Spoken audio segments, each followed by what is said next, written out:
Alright, so this might sound insane. I just worked on a BMW 435, the real caliper, the pin, the Brembo pins, it was completely jammed, and the previous owner, or the previous person who tried to change it, gave me the task to change it because he couldn't change it because he hammered the wrong place for the pin, and that gave me not much possibility to punch it out.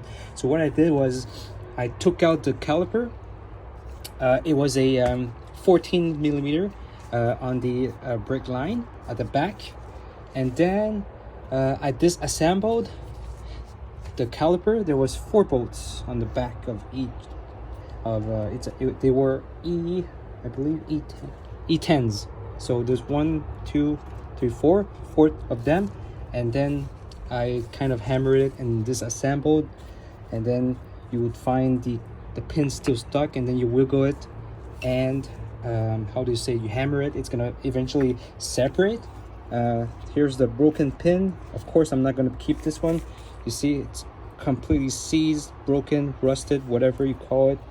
It was almost impossible to hammer it out because this spot here was completely destroyed, so I didn't have a good shot using punches at home.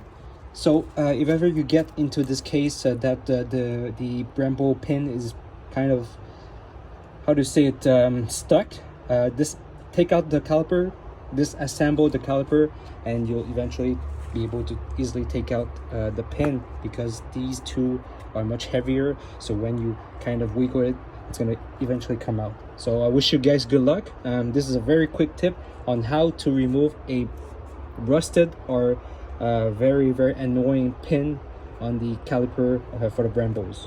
Good luck guys, thank you for watching, and if it helped you guys, like the video and maybe subscribe. Thank you guys.